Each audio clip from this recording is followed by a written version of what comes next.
Bismillahirrahmanirrahim. Alhamdulillahi Rabbil Alamin. Que la paix et les bénédictions soient sur notre prophète Mohammed sallallahu alayhi wa sallam, ainsi que sur sa famille et ses compagnons. Salam alaikum wa rahmatullahi wa barakatuh. Salam à tous. Donc aujourd'hui, dans cette vidéo, j'ai envie de vous rappeler ce qui est censé nous faire respirer, ce qui est censé nous faire vibrer, ce qui est censé nous faire sortir du lit le matin, voilà quoi, ce qui est censé nous charger d'ambition en fait pour la communauté, pour l'humanité en général. Voilà, en fait, desquels en fait ces objectifs qu'on doit se fixer pour avoir des bonnes intentions et derrière des bonnes œuvres quoi. Donc une fois en accord avec nos engagements finalement, alors qui sont rattachés à notre dépôt, qui est rattaché donc à notre cause, et cause qui est liée à notre but primordial quoi. Donc vous le savez très bien, Allah nous dit dans un certain verset: je n'ai créé les djinns et les êtres humains que pour qu'ils m'adorent. Donc après, quiconque est en accord avec ce but, donc le tawhid, à commencer par le lien d'amour qu'on se forge dans ce tawhid justement. Après les obligations et tout le reste en fait, le surrogatoire coule de source en fait. Donc le Seigneur, comme on dit, devient ton ouïe, l'ouïe avec laquelle tu entends, la vue avec laquelle tu vois, la pensée avec laquelle tu réfléchis, la main avec laquelle tu bâtis, avec laquelle tu cuisines, le poing avec lequel tu frappes, la canne à pêche avec laquelle tu pêches, etc. On peut continuer longtemps comme ça. Donc tout est dit en fait dans les 8 premiers versets de la sourate 23, Al-Mu'minun, enfin les croyants. Donc voilà, si tu arrives à pratiquer ces 8 versets, on va dire que tu as des portes ouvertes pour le paradis. T'as au moins une porte ouverte pour le paradis quoi. Donc on voit bien que c'est le dépôt, donc c'est justement le verset 8 qui sauvegarde le dépôt. C'est une obligation qui est respectée par c'est les musulmans qui ont goûté à la saveur de la foi, c'est-à-dire d'où le respect des obligations et les bonnes œuvres coulent de source, comme je disais tout à l'heure. Et donc c'est ceux les musulmans qui ont le degré d'iman, donc qui sont des croyants quoi. Donc le respect du dépôt passe par le respect des engagements en fait, sachant que les pièces maîtresses de notre religion, c'est la prière en prosternation et l'aumône obligatoire, donc qui est reversée par l'État, à l'État plutôt, et qui est redistribuée après donc aux démunis, aux orphelins, enfin aux différentes catégories quoi. Donc en islam, en fait, tout le monde possède un toit, de l'eau, du pain, et voilà. Et en plus de ça, on a les sadaqas pour les gens en détresse, donc pour un petit plus quoi. Donc là, c'est des aumônes personnelles quoi. Donc sachant que le don de soi, le don de sa personne, le don de son temps, le don de voilà, c'est une aumône aussi, tout comme la dawa, etc. Donc un de nos objectifs qu'on doit se fixer chaque matin, c'est voilà, qu'est-ce que je vais faire pour faire en sorte de sauvegarder ce dépôt, sachant que certains ont plus de responsabilités que d'autres. Et à l'inverse, donc comme nous dit les 8 premiers versets, on s'écarte des futilités. C'est-à-dire l'accumulation des biens mondains, et puis savoir connaître toutes les biographies des joueurs de football et connaître toutes les marques de voitures, leurs caractéristiques, mais bon, ne pas connaître les compagnons, la vie des compagnons, la vie des prophètes, etc. Donc là, il y a comme un petit défaut dans nos priorités quoi. Donc voilà, on nous avait bien prévenu. Les lanceurs d'alerte, ça fait des années et des années, enfin ça fait bien longtemps que ils nous ont dit que on a le fait d'avoir que l'état profond et comment dire, chercher à illusionner la femme, à détruire la femme de l'intérieur et de l'extérieur, et voilà, ça revient à détruire l'enfant qui revient à détruire l'autorité du père. Et si tu détruis l'autorité du père, qu'est-ce qu'il en est de celle du tout puissant en fait, Quand ce n'est pas ni Dieu ni maître, c'est Dieu est injuste et Satan, Lucifer est juste en fait, sont justes. C'est donc de là la société elle s'écroule quoi. Les mœurs deviennent détestables, enfin voilà quoi. Et on voit le mal partout en fait. Le mal est abondant quoi. Donc personne ne respecte personne, ni la terre, ni les animaux, ni les mers, ni leurs prochains. Voilà, ça ne dérange plus personne de jeter un paquet de bonbons par terre, ou alors qu'il y a une poubelle à 3 pas, à 10 pas, bref. Donc voilà, la première maison, le premier dépôt en fait, la première terre qu'on nous a confiée, la première famille qu'on nous a confiée, c'est bien nous-mêmes en fait. Donc voilà, préserver sa santé, la santé de son âme, la santé de son corps, la santé de son esprit, et voilà. Voilà, le but c'est de comment dire de relier cet esprit et cette donc par l'âme à notre Seigneur quoi. Voilà, faire vivre et vivre de notre relation avec l'unicité des attributs d'Allah en fait. Et après vient les actes obligatoires tels que la salat, voilà. Et faut bien comprendre que si la douche et le savon purifient le corps, hein, et parfument la peau, bah la salate va purifier et parfumer l'esprit en fait, et alimenter derrière le roux, l'âme qui est reliée au divin. Donc bon, c'était une intro pour en fait dire que concrètement le premier but de l'homme, c'est de reconnaître son créateur comme il lui sied en fait, de s'en remettre à lui en le prenant comme allié, en le prenant comme seul gardien, en le prenant comme seul juge, comme seul digne de confiance, comme seul guide, et vous pouvez continuer comme ça avec les 99 noms et attributs.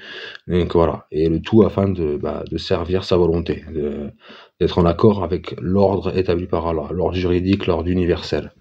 Donc et voilà, à la longue, ça devient le seul but du croyant en fait, hein.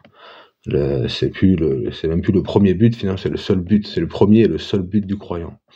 Donc parce que dans le sens où tout ce qu'il cherche à obtenir dans ce bas monde, c'est pour œuvrer avec derrière pour la face d'Allah. Donc voilà. Et qu'est-ce que c'est la face d'Allah? C'est le réel refuge, hein. Le refuge, c'est pas les jardins, les palais, les fleuves, les houris, voilà, les cailles au raisin que t'auras préparé un petit cuisinier, un croyant cuisinier au paradis. Voilà, non. Le vrai refuge, c'est sa face, c'est la présence d'Allah, c'est la science qu'il va nous transmettre. Voilà. Et la paix, bien sûr, hein, qui va faire descendre dans nos cœurs. Inch'Allah. Donc voilà, bon, pour faire plus court, en fait, notre but, c'est de renouer avec notre saine nature, originelle, hein, la faire émerger tout au long de notre vie. Et tout est adoration du moment que nos actions, nos pensées sont réalisées à l'intention d'Allah, en fait. Donc sourate 10, versets 105 à 106. Il m'a été dit, oriente-toi exclusivement sur la religion en pur monothéiste, et ne sois pas du nombre des associateurs, et n'invoque pas, en dehors d'Allah, ce qui ne peut te profiter ni te nuire. Et si tu le fais, tu seras alors du nombre des injustes. Sourate 30, verset 30. Dirige tout ton être vers la religion exclusivement pour Allah. Telle est la nature qu'Allah a originellement donnée aux hommes. Pas de changement dans la création d'Allah. Voilà la religion de droiture, mais la plupart des gens ne le gravent pas dans leur mémoire. Ensuite, sourate 31, et quiconque soumet son être à Allah tout en étant bienfaisant, hein, donc c'est ceux qui respectent le dépôt, les vertueux, s'accrochent réellement à l'anse la plus ferme, la fin de toute chose appartient à Allah. Sourate 61, verset 11, vous croyez en Allah et en son messager, et vous combattez avec vos biens et vos personnes dans le chemin d'Allah, et cela vous est bien meilleur si vous saviez. Un dernier petit verset, donc sourate 9, dit, donc là c'est il est très connu celui-là, c'est dit, si vos pères, vos enfants, vos frères, vos épouses, etc., voilà, vous sont plus chers qu'Allah, son messager, et la lutte dans le sentier d'Allah, alors attendez qu'Allah fasse venir son ordre, et Allah ne guide pas les gens pervers. Donc voilà. Et maintenant, donc à partir de ce but, va découler la cause. Et notre cause, c'est tout simplement d'être une cause du triomphe de l'islam, en faisant respecter le dépôt de la foi. Donc la victoire de l'islam, c'est une promesse du Seigneur. Voilà. Et il se dispense de tout. Il n'a besoin de personne pour faire triompher cet islam. Donc cette vérité, son jugement finalement, sa justice, voilà. Hein. Et donc 1 millier de croyants pieux suffisent pour remettre de l'ordre et de la justice sur terre. Hein. Ne vous y trompez pas. Et donc là, comment dire, on doit avoir le sens du nous, mais la solution est la réforme, elle est individuelle en fait. Donc la solution, elle n'est pas collective, elle est avant tout individuelle. Et après, bien sûr, c'est dans l'union qu'on fait la force. Bon, voilà. Donc notre triomphe est inévitable, inéluctable. Faut le savoir. Hein, faut y croire. Faut avoir foi en la promesse d'Allah et se dire que et demander à Allah en cette fin des temps de faire de nous des causes de cette harmonie et de cette paix qu'on va faire descendre sur terre. Voilà. Et ce sera pas sans mort, ce sera pas sans souffrance, ce sera pas sans épreuve. Donc voilà. Mais il faut savoir discerner, comme on discerne le bien et le mal, le vrai du faux, on discerne la perte du gain. Tu vois. Alors voilà. Autant mettre notre grain de sel donc de manière légiférée. Voilà. Et donc du peu que je connais de la jurisprudence, on n'est pas des colons, on n'est pas des voleurs de maisons ou de terres, hein, on n'est pas des massacreurs d'enfants, on n'est pas des tueurs et des violeurs de femmes, on n'est pas des tortionnaires de vieillards, on n'est pas des pilleurs, on n'est pas des destructeurs de temples, on n'est pas des braqueurs de banques ou de je ne sais quoi. Hein. Notre prophète sallallahu alayhi wa sallam traitait des accords de paix et la guerre c'était vraiment en dernier recours. Donc après, donc à l'image de Dhul Qarnayn et de d'autres prophètes aussi, hein, on a le devoir de faire disparaître toute injustice, donc venant des tyrans ou autres, hein, des brigands, voilà, et de mettre fin à leurs privilèges, de mettre fin à l'oppression qu'ils exercent sur leur peuple, etc. Donc en tant qu'État, bien sûr, hein, ou que groupe. Hein. Donc voilà. Et après, par-dessus cela, c'est la sauvegarde du dépôt. C'est comment on y arrive, c'est en ordonnant donc ce qui est vrai, ce qui est juste, ce qui est équitable. Et après, à l'inverse, interdire le faux, l'injustice, l'iniquité, quoi. Et voilà, le tout pour instaurer ce système que nous propose Allah, les lois d'Allah en fait, et en composant avec ce qu'on appelle les dhimmi, donc les protégés. Donc c'est les minorités, les non-musulmans du peuple qui va être conquis finalement. Donc l'histoire c'est ça, c'est que des conquêtes dans tous les cas. C'est un peuple qui est en déclin et qui se fait avaler par un autre, d'où germe une autre civilisation, voilà, qui va vers un autre apogée et qui va aussi vivre son déclin voilà. Sauf que nous, on est là pour la justice, on est là pour la justice, l'équité et finalement instaurer un système de paix et d'harmonie. Voilà, le tout en se soumettant donc à nos engagements.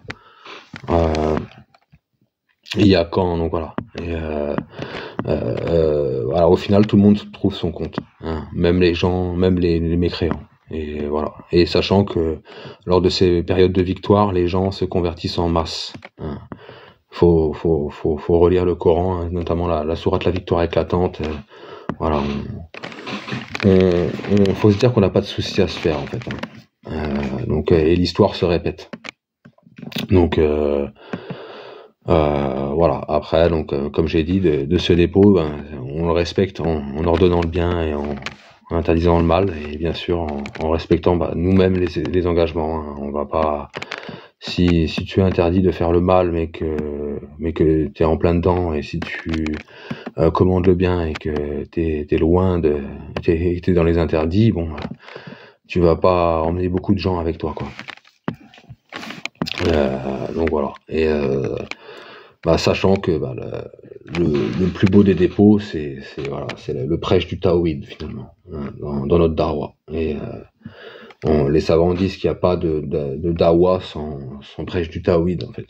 Donc voilà. Donc Sourate 48, la victoire éclatante justement, c'est lui qui a envoyé son messager avec la guidée et la religion, donc avec le jugement de vérité, l'islam, pour la faire triompher sur toute autre religion, donc sur tout autre jugement. Allah suffit comme témoin. Sourate 33, verset 72, nous avions proposé aux cieux, à la terre et aux montagnes la responsabilité de porter les charges, de faire le bien et d'éviter le mal. Ils ont refusé de la porter et en ont eu peur, alors que l'homme s'en est chargé, car il est très injuste envers lui-même et très ignorant. Sourate 23, verset 8, et qui veille à la sauvegarde des dépôts confiés à eux et honore leurs engagements. Voilà. Sourate 21, Al-Anbiya, verset 27, ils ne devancent pas son commandement et agissent selon ses ordres. Voilà. Et le tout pour finalement, je me répète assez souvent, voilà, aujourd'hui on est obligé de rappeler des évidences. C'est pourquoi vous vous battez, pourquoi vous respirez. Voilà.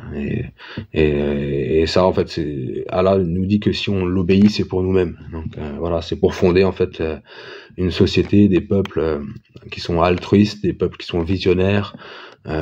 Qui vont de révélation en révélation avec les sciences d'Allah, qui arrivent à contempler, voilà, qui contemplent Allah dans la joie, quoi, dans un certain bonheur, voilà. Allah nous invite à parcourir la terre, mais aussi les cieux, et puis avant tout nous-mêmes aussi. Donc on peut que le glorifier pour tout ce qu'il a fait descendre de parfait, comme loi de la création, comme révélation, donc avec comme voie de libération des esprits. L'âme, en fait, ça correspond à l'esprit. Il faut aller se référer à mes vidéos sur voilà, le nefs, le qalb, le roux, voilà, bien différencier ces différents éléments qui nous composent. Et voilà, ensuite, voilà, on peut qu'embrasser sa cause en fait, parce qu'elle est juste, parce qu'en fait c'est notre finalité, alors on peut que le louer, le remercier pour tous ses bienfaits apparents et cachés. On peut qu'implorer sa miséricorde, son pardon pour toutes nos fautes. Pour regarder où on en est arrivé, quoi. On peut que rechercher son soutien, sa protection. Voilà, se considérer misérable, se considérer faible en fait. Voilà. L'orgueil restera la mère de toutes les caractéristiques d'un hypocrite en fait, d'un narcissique. Certains psychiatres ou psychologues le disent bien, c'est que nous sommes dans une société narcissique, si ce n'est pas de pervers narcissiques. C'est ce qui se rapproche le plus de ce que nous appelons munafiqun, donc les hypocrites. Et après, à chacun son degré. Donc 9 sur 10, nous dit le prophète à la fin des temps, parmi les croyants. Donc méfiez-vous de qui vous entoure.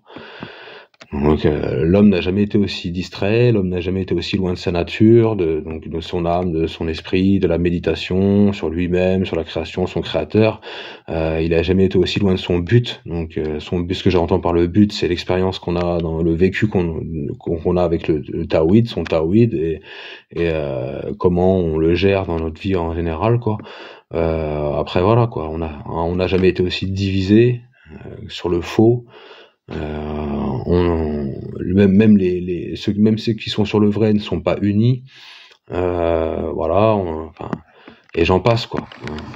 Que dire de la lutte contre notre ego, que dire que voilà, quoi. Donc et le pire, c'est que par orgueil contre la vérité, comme le dit notre prophète, sallallahu alayhi wa sallam, à cause de notre fierté mal placée, ou tout simplement de notre bêtise, ou de la diablerie de certains, les mécréants veulent priver les croyants de justement cette bénédiction, de cette douceur qu'est la foi.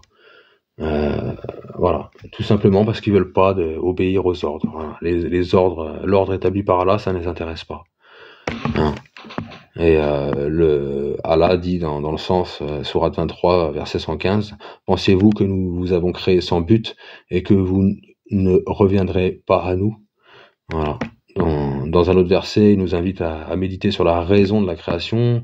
Voilà, sourate 61, verset 8, « Ils veulent éteindre de leur bouche la lumière d'Allah, alors qu'Allah parachèvera sa lumière en dépit de l'aversion des mécréants. » Après, sourate 7, il nous informe j'écarterai de mes signes ceux qui, sans raison, s'enflent d'orgueil sur terre. Même s'ils voyaient tous les miracles, ils n'y croiraient pas.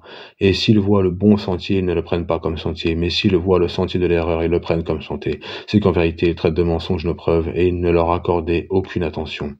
Et pourquoi ils leur accordaient aucune attention? On a la réponse, sourate 4, An-Nisa, donc dans la manifestation de l'orgueil qui est l'ostentation, finalement.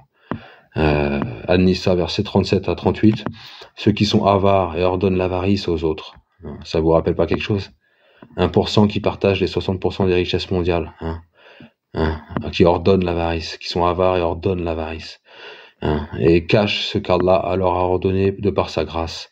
Nous avons préparé un châtiment avilissant pour les mécréants, et ceux qui dépensent leurs biens avec ostentation devant les gens, et ne croient ni en Allah ni au jour dernier, quiconque a le diable pour camarade inséparable, quel mauvais camarade.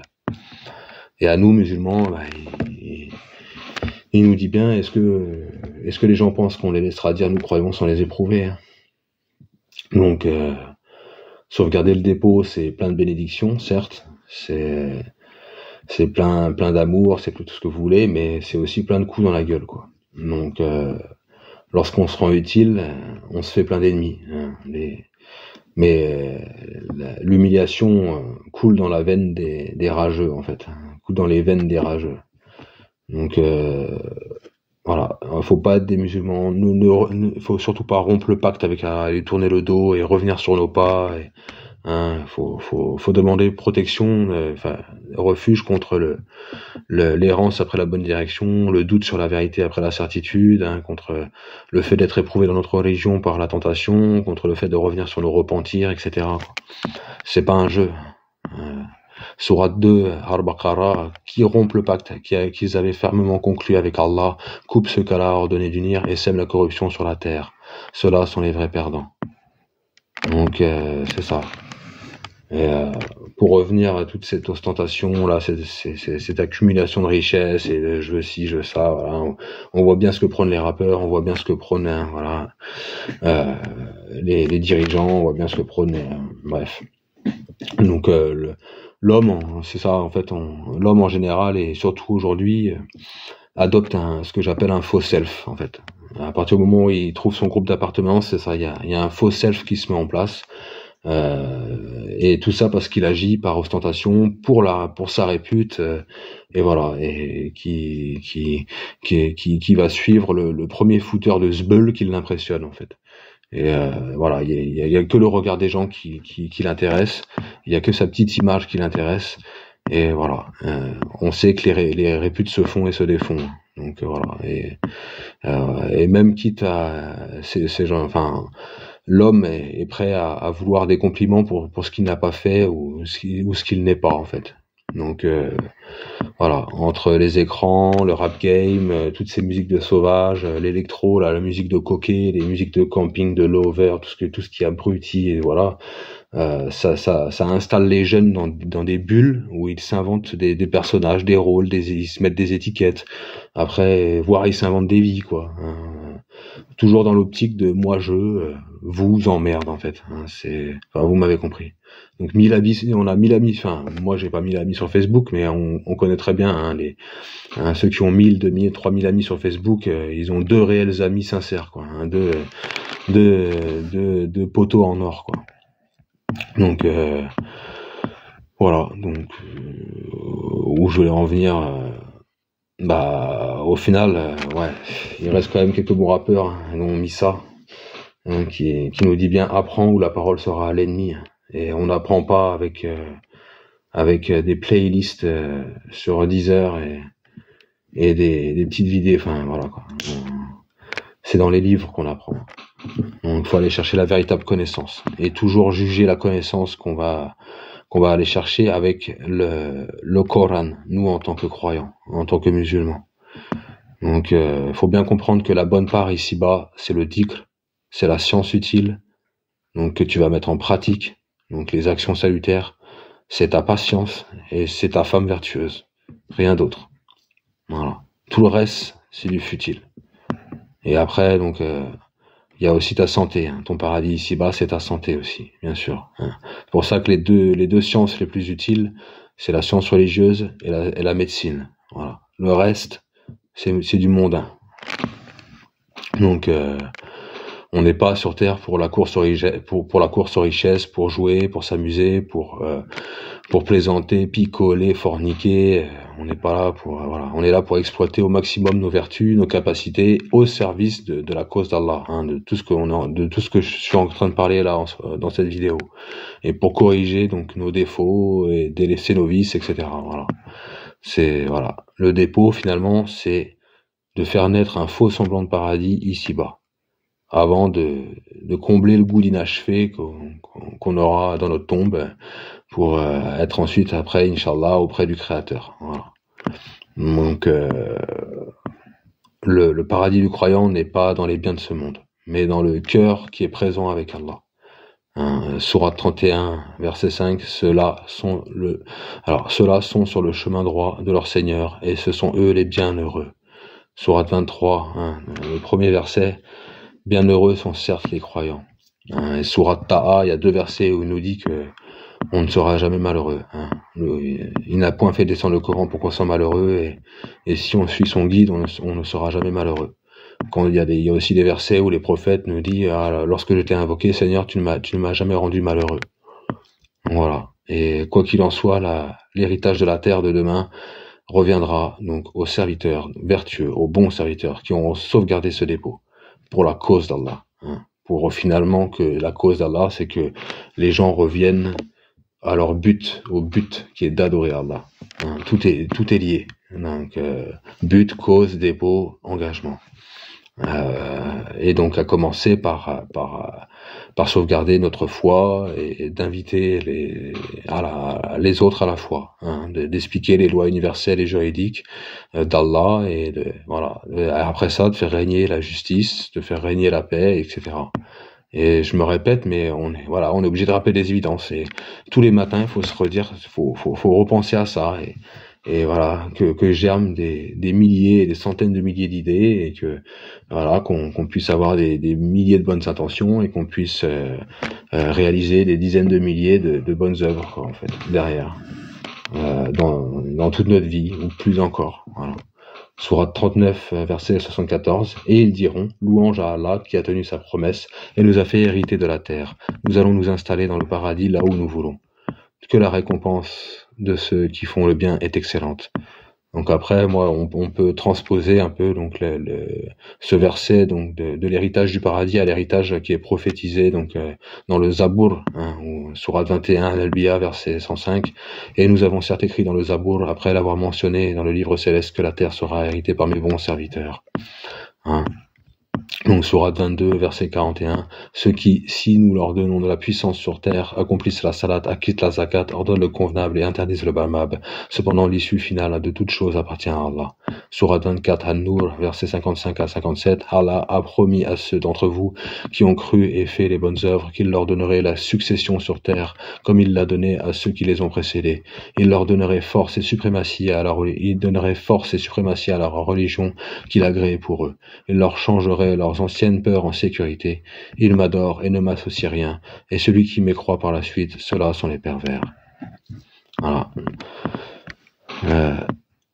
Ne pense point que ceux qui ne croient pas puissent s'opposer à l'autorité d'Allah sur terre. Le feu sera leur refuge. Quelle mauvaise destination. Donc Allah nous invite dans plusieurs versets à commander le convenable et interdire le blâmable, tout en étant un modèle, en fait, finalement. Donc je prends un exemple, Sourate 9, verset 112. Ils sont ceux qui se repentent, qui adorent, qui louent, qui parcourent la terre et qui jeûnent, qui s'inclinent, qui se prosternent, qui commandent le convenable et interdisent le blâmable, et qui observent les lois d'Allah, et fait bonne annonce aux croyants. Voilà. Donc, je vais finir, et donc, déjà, essayons d'être constants dans les 5 piliers de l'islam. C'est une première chose. On ne se rapproche pas d'une meilleure façon du Seigneur que par les obligations. Donc, et je finirai par un verset, donc sur Al-Araf, verset 199. Accepte ce qu'on t'offre de raisonnable, commande ce qui est convenable et éloigne-toi des ignorants.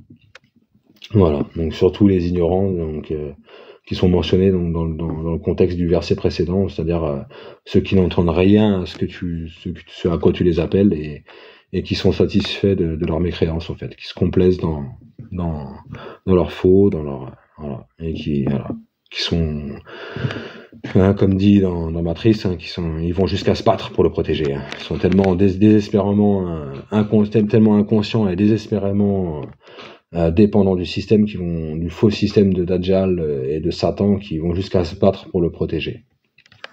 Alors, ils défendent leur territoire, défendons le nôtre. Voilà, tout simplement. Défendons et puis propageons la véritable voie de libération. Sur ce, mes frères et sœurs, j'espère que j'ai pas été trop long et que on va renouer avec notre but et tout ce que ça implique. Voilà. Assalamu alaikum wa rahmatullahi wa barakatuh.